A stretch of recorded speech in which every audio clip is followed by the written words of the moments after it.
take a trip around the curve.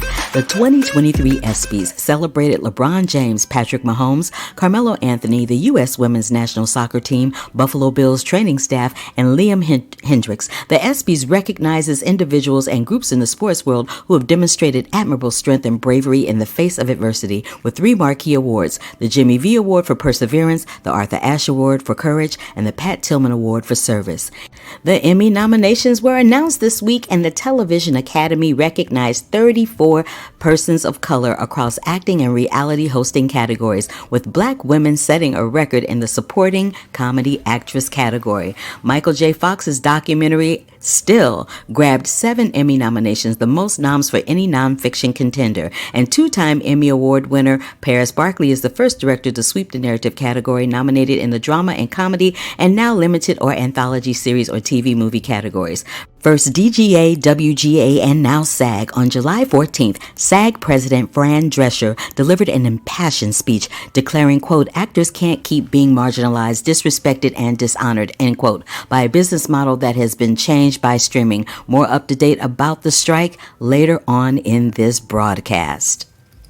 Film festivals in LA like Outfest and the Michaud Film Festival have been forced to pivot, and upcoming festivals like TIFF and Venice will continue planning and are in the wait-and-see mode as the strike continues to unfold. The Berlin Film Festival cuts close to a third of its lineup, including Berlinale series, amid budget cuts.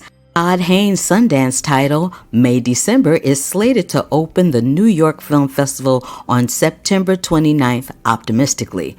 Repercussions from the strike are trickling down, with major titles being cut, like Dune Part 2 being pulled from Comic-Con. Paramount Plus canceled Special Ops Lioness red carpet premiere. The cast of Oppenheimer hit and left the premiere red carpet just moments before the strike began, and HBO's House of the Dragon and Industry will continue production in the UK. The prequel series is contracted through Equity, SAG-AFTRA's UK-based sister union. Oscar winner John Ridley shared with Deadline that the recent diversity exits sparked fear that Hollywood inclusion pledges were just PR and more broken promises to people of color. Veteran UK film critic Derek Malcolm died of heart and lung failure over the weekend. He was 91. Dan Harmon's Fox animated comedy Crappocalypse finally sets a September premiere date. Jane Campion, Martin McDonagh, and Laura Poitras joined the Venice Film Festival jury. Deputy Medical Examiner Dr. Juan M. Carrillo attributed Lisa Marie Presley's cause of death was due to scar tissue that developed after bariatric surgery years ago. Oscar-winning Titanic and Avatar filmmaker James Cameron shuts down rumors he's working on Titanic Ocean Gate film. French luxury fashion billionaire Francois-Henri Pinault is eyeing a majority stake in CAA. And in casting news, Woody Harrelson and Owen Wilson are set to star in the crime thriller Lips Like Sugar. Vince Vaughn is set to top-line Steven Chbosky's comedy Nonas, and Ice Cube is set to star opposite Dave Bautista in the action comedy Killer Game. Javier Bardem has rounded out the cast of Apple Studios' untitled F1 pick starring Brad Pitt. Superman Legacy cast Barry star Anthony Carrigan as Metamorpho and adds Nathan Fillion as Green Lantern's Guy Gardner, Isabella Merced as Hawkgirl, and Ed Gathagi as Mr. Terrific, directed by James Gunn and starring David Corenswet in the title role. Tony Award nominee Vanessa Williams has joined the lead producing team for the Broadway-aimed A Wonderful World, a biomusical about jazz icon Louis Armstrong, played by James Monroe Englehart. Andy Kaufman authorized doc is in the works from director Clay Twill. Joan Baez' I Am a Noise documentary was acquired by Magnolia Pictures. Michael Mann's Venice-bound Ferrari is getting Neon distribution deal for the holiday season release. Now, I know some of you are like, why is Miss Thing doing her podcast? Well, I am allowed by SAG to still do my podcast, and prior to the strike on July 14th, I grabbed interviews and participated in the junket. So I interviewed Barbie director Greta Gerwig, President Barbie herself, Miss Issa Rae, Michael Cera, Saturday Night Live alum Kate McKinnon, and my superstore buddy America Ferrera, all coming up on the Curvy Critic with Carla Renata right now.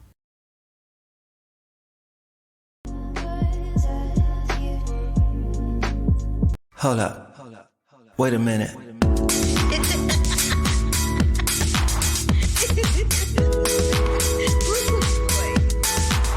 I wish you love, peace, and hair grease. Love, peace, and hair grease, y'all.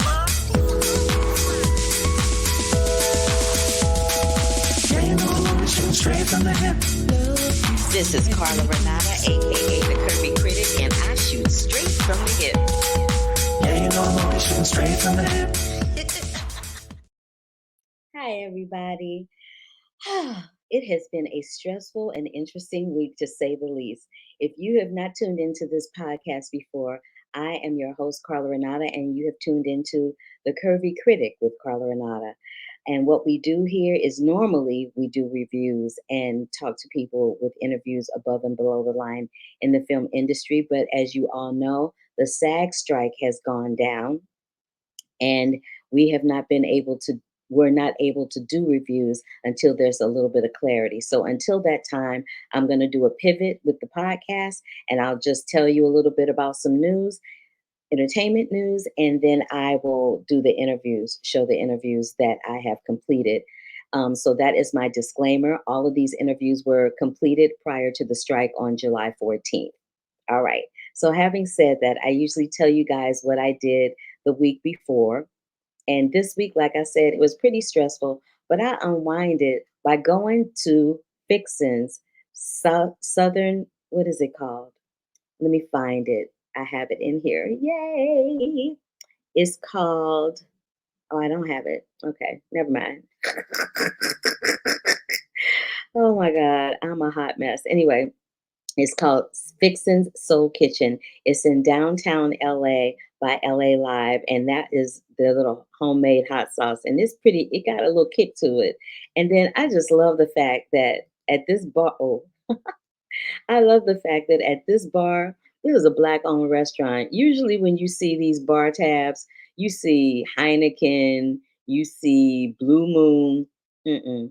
Not at the black restaurant, baby. We got Douce, we got Hennessy, and we even got some Patron. I hollered out loud, but I did not holler when they brought me this banana pudding because it was yum ski. Again, it's called Fixin's Soul Kitchen. It is in downtown Los Angeles at LA Live. If you are in the Los Angeles area, baby, come get your grubby grub on. Now, I also took some time to unwind at the Ted Mann Theater, which is located in the Academy Museum of Motion Picture Arts and Sciences. A friend of mine named Catherine Bostic composed the music to this silent film that was part of the regeneration exhibit at the museum, which actually closed today. And you see her name up there. And that in this picture, you see Will Calhoun, who is the percussionist from the legendary rock group Living Color, and Miss Jacqueline Stewart, TCM host extraordinaire, and the director of the Academy Museum of Motion Pictures here in Los Angeles. She introduced my girl, Catherine, and Catherine set it all the way off. And she sang, she played the piano, she had four different types of string instruments. She had the percussionist Will Calhoun, and it was really quite lovely. I was so excited to spend my evening that way.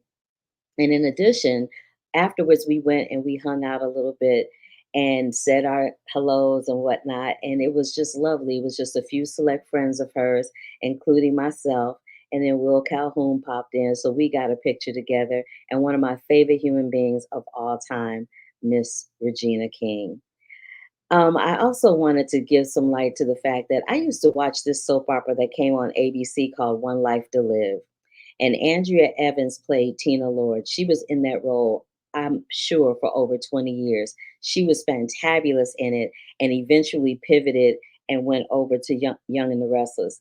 I think she was 66 years old and she passed away this past week. And I just wanted to give my girl some love because she brought me a lot of joy watching soaps. And all of you know how much I love soap operas. So I just wanted to give her some love. All right, so I'm going to come back on camera and talk a little bit about these interviews. So, as I said earlier, I cannot do a review of Barbie, but I can show my interviews because this is a podcast. It is a video podcast, but it is a podcast. So I spoke with Greta Gerwig, I spoke with Issa Rae, Michael Cera, Kate McKinnon, and America Ferrera. America Ferrera and I had a moment. So I will play my interview with her first, and then I'll play the one with Issa, Michael, and Kate, and then I'll play Gerwig. So take a look and a listen to this interview with my superstore buddy, America Ferrera. Hey, girl. Hey. We haven't seen each other since the pandemic. I know. It's so good to see you. You look We didn't fan see each other freaking when I tastic. came back for the final episodes for Superstore. Yeah, but that was the we were in the That middle of was- the pandemic then. We were in the middle. Yeah, But yeah. we've seen each other since. Yeah, absolutely.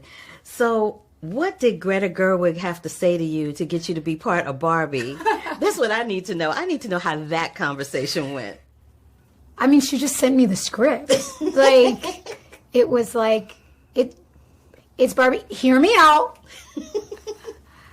I mean, listen, I am such a fan of Greta's. I'm a big fan of Margot's. I think they're both deeply talented, interesting, smart women. And knowing that they were taking this on, it was very intriguing. Like, well, what is that going to be? And then I read the script, and I was just totally blown away by the script, and just loved the character of Gloria that Greta wanted me to do.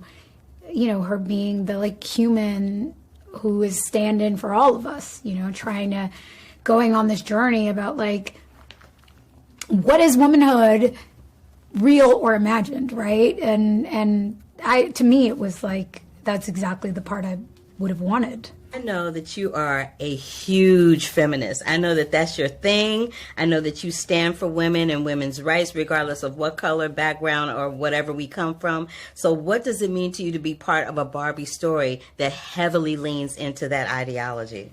Yeah, I mean, look, I did not play with Barbies growing up. No.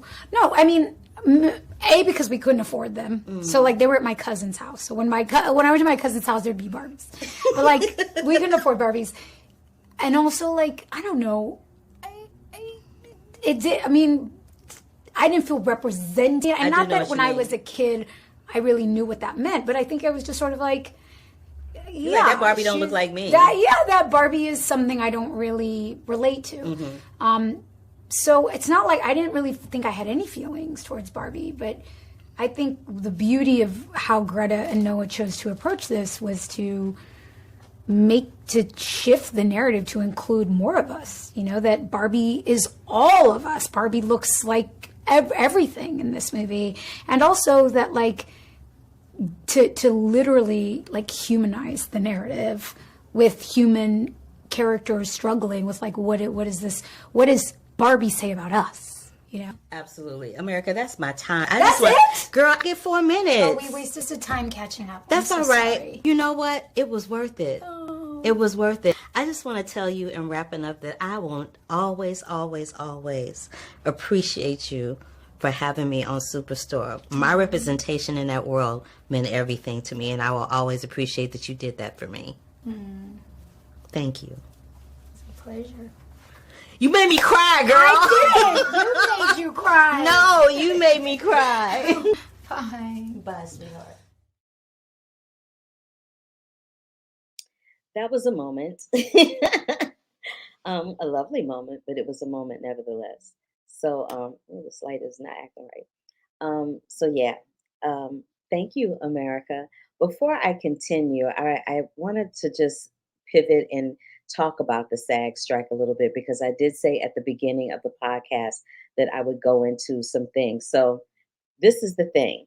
So let me be very specific about what I'm doing. I'm pivoting the podcast due to the strike. I will be doing some throwbacks to some old interviews and strike updates. So it's going to be a little bit more informative and a lot less review driven until we get some definitive parameters on what, as a journalist and as a podcaster and as a host, what I can and cannot do, because I am a SAG member and I do not want to cross the picket line. Having said that, there's been a lot of misinformation online. So as a SAG member and someone who has received information from the Guild itself, I thought I would address a few things just to give people clarity. So, why is SAG striking? SAG is striking because we desire an increased minimum on our pay. We want the increased minimum on our pay rates to go up. Increased streaming residuals, neither of which have kept up with inflation, and improved working conditions. I can speak to the residual part.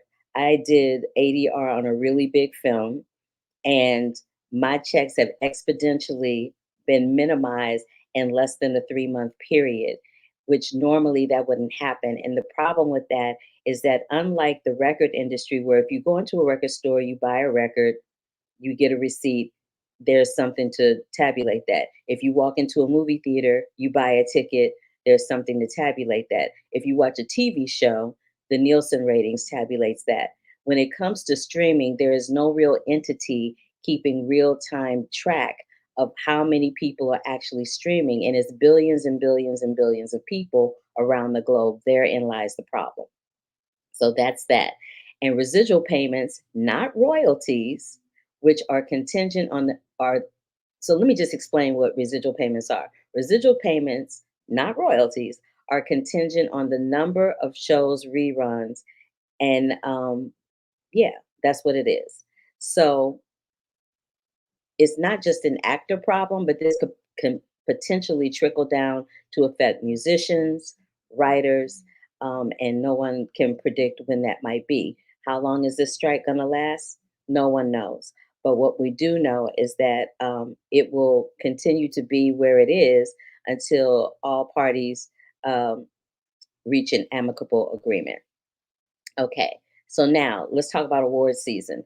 Ultimately, if the strike moves further past August, then we start to get into September, where the New York Film Festival happens, the Toronto International Film Festival happens, the American Film Institute uh, Film Festival starts to happen. Some of the Critics' Choice Association celebrations start to be planned around then, and of course, the Emmys. So it's going to affect all of those events and many other global events because there is SAG is asking actors to not cross the picket line. So if you've been asked to be a presenter at an award show, you can't do that. That's crossing the picket line. Um, there hasn't yet been clarity on journalists versus influencer versus freelancer versus content creators. They do have a lot of information online about influencers, and I just want to run this underneath so that you know what it is. So this ticker on the bottom shows you the email address that if you are a SAG member and you are a podcaster and or a host and or a moderator and or a journalist, you can email that address at the bottom of the screen and they will answer your questions.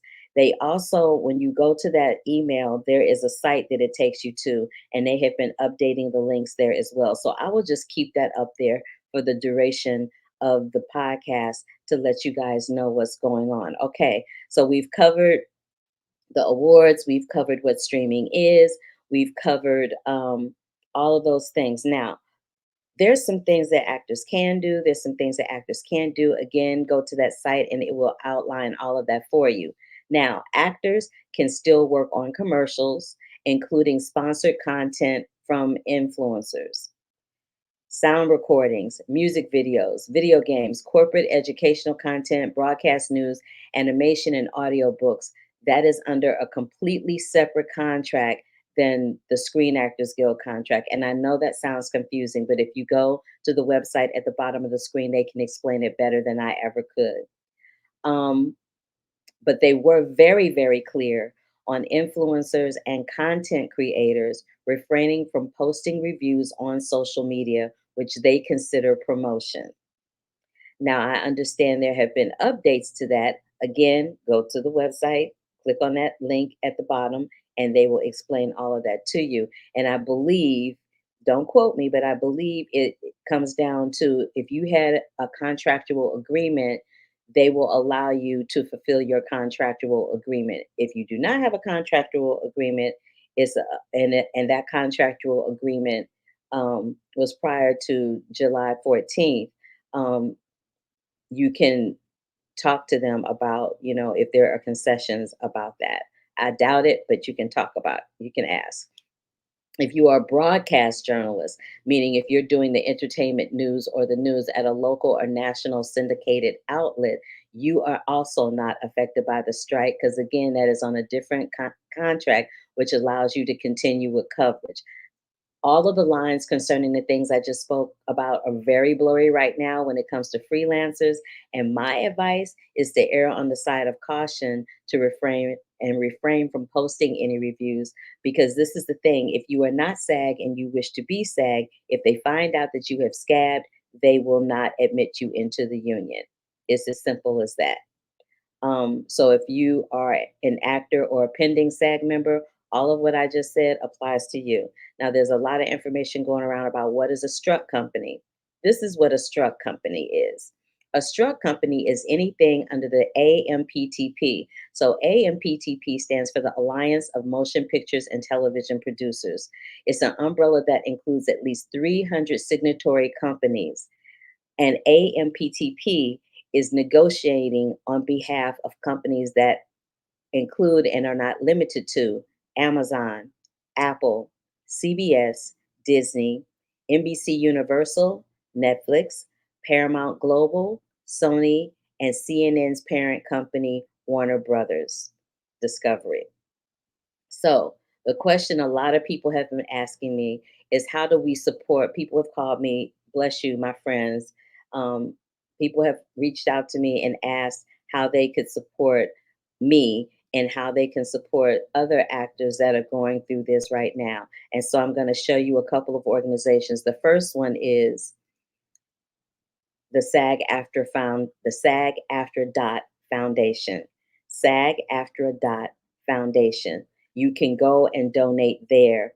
And those funds, when people apply to be helped, those funds can be disseminated to help actors who are struggling at this time. Another organization is called the Motion Picture Television Fund, or MPTF.com. You can go and apply for a grant there. And last but not least, there's the Entertainment Community, entertainmentcommunity.org. Okay, you can go there and get help there.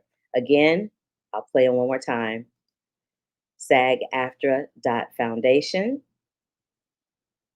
I'll let that one go across the screen for a minute before I put the other one up. The Motion Picture Television Fund, or MPTF. And of course, the entertainmentcommunity.org. I'm going to put the website back up and the email so that you can see that, and it'll be running throughout the whole entire podcast so that people will know where to go. All right. So having said that, let's go back to the interviews. So I said I was going to play America. Now I'm going to play my interview with Issa Rae, Michael Cera, and Kate McKinnon. Here you go. What's up, y'all? Hello. I know it's been a long day, so I'm trying to fluff it up in here for y'all. You're very fluffy, thank you. I'm fluffed. So there's a lot of choreography going on in this movie. Yeah. Can y'all talk to me about these dance numbers and what that was like? Because I'm a Broadway diva, so my eyes were like, ooh, dance numbers, costumes, ooh. So can any one of you can jump in with that? You know what about being in a movie that you're clearly not the star of, and there's a giant cast, is you learn the whole dance number. Yes. And then in the movie, you just see 1 second. What?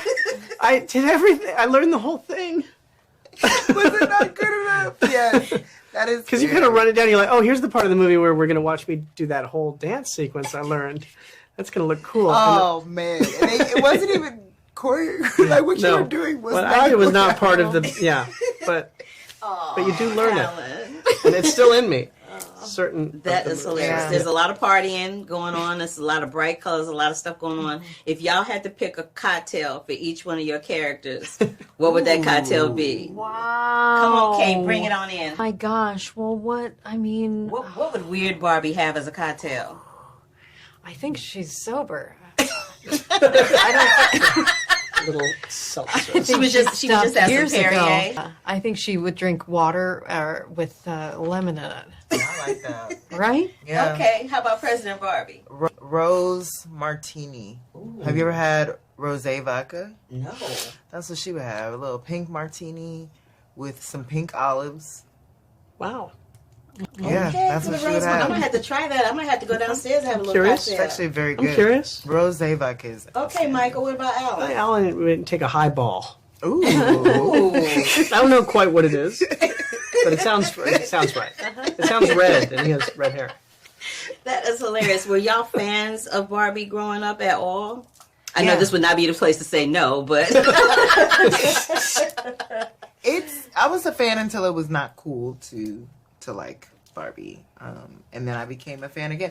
I became a fan again when Nicki Minaj embraced Barbie in my adulthood. And I was like, Barbie is cool. okay. Mm-hmm. All right. I was right. I was Yeah. right as a kid. Yeah, I was right as a kid. If someone like Nicki Minaj can embrace it, then was I wrong? No. No, you weren't wrong, but you rarely are. So there's that. Anyway, that's my time, y'all. It's been lovely. I know you are sad to see me go, I Kate. am sad. Yeah. A lot to chew on. You Yeah. brought a lot of light to the room. You did. A lot of I light. did. Okay, that's my job. I have Thank done you. my job. Thank you. Always great to talk to you. And goodbye. Thank you. I love talking to them. They were a lively bunch, to say the least. So last but not least, I spoke with Greta Gerwig, the director. If her name sounds familiar, she directed the film feature adaptation of Little Women. And yeah, so I can't talk about the film, but I can play you this interview with Greta Gerwig. Stay tuned. I'm a Barbie girl in a Barbie world. Yes, honey, the Curvy Critic is at the Barbie Junket, and I got some folks for y'all to meet. Stay tuned. Hi. Hi, Greta. Hi. She's like, hi. I'm so happy to be here with you. I'm such a fan of your work. Thank you. And I champion you all the time. Oh, In case you thank didn't you. know, I do. Thank you.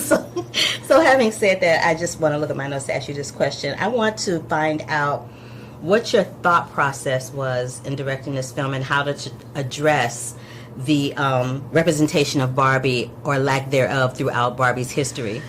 Yeah, well, I mean, one thing about the Barbie is like Barbie was invented in 1959. It's existed up until now. It's gone through all of these different iterations and evolutions, and I felt like I wanted to kind of represent where the brand has gotten to, which is a really wonderful place.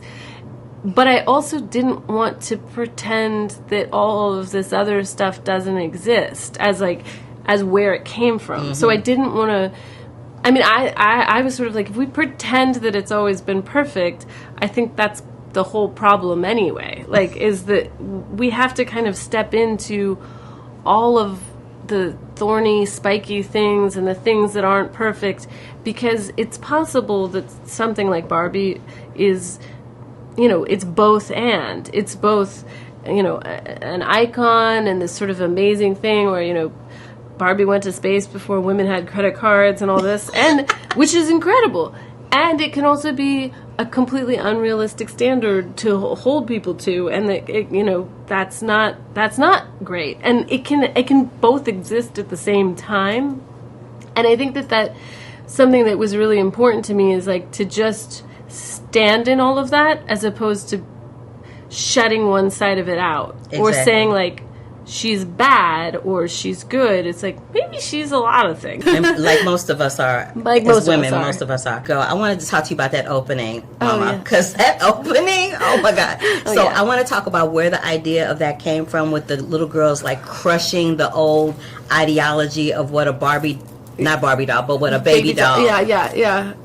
Honestly, I don't even totally know. But what I do know is with my cinematographer, Rodrigo Prieto, I was like, we're only doing this if we can do it with integrity and do it right. I want it to be like beautiful. I want it to be a build. I want it to be like kind of extraordinary to look at. And he was like, got it. And so I was like, I don't want anything to just be a joke. I wanted it to be, worth putting up on a giant screen. So he really, it was all about the execution, about how we executed that. But I mean, that's a real question for my therapist. That is hysterical. In closing it out, I just want to say that I appreciate you as a filmmaker, not as a woman filmmaker, but as a filmmaker and as someone that has a very definitive voice in cinema. I appreciate you and I love your work, seriously, from the bottom of my heart. Thank you. Oh, that's gonna make me. Don't cry. You got Okay, some, I know. I some gotta tissue. get through it. I gotta get through it. All right. Thank you so much. Thanks so much. You're welcome. Bye-bye. Bye. I love Greta Gerwig. I really do. Sorry, I'm fitting over my words because I'm super, super tired. I'm so freaking tired. But anyway, I don't want to hold you guys and I don't want to make this a really long one. But I just wanted to reiterate that there is a SAG strike going on. I am allowed to do the podcast according to the SAG rules that have been set out by the SAG Foundation, and I will continue to do the podcast unless told otherwise. However, I will have my reviews on hold until that time that we are allowed to have some clarity regarding that issue because, a sister want to be safe than sorry. Anywho, that is it. I hope you enjoyed my Barbie interviews. I wish that I could have brought them to you under better circumstances, but at least I'm allowed to bring you the interviews. You can see the full interviews over on YouTube. And yeah, so next week I'm pivoting. So I'm trying to figure out how this is going to work. And I will put something up on my Instagram channel to let you know if a podcast is up and where it's going to go and that kind of thing. So thank you so much for tuning in. I appreciate you. And yeah, so until the next time, y'all, love, peace, and hair grease. Wash them hands. Stay safe. Don't act out. I know it's summertime. I know you won't act out. Just go get a cocktail and chill. All right. Bye. Deuces.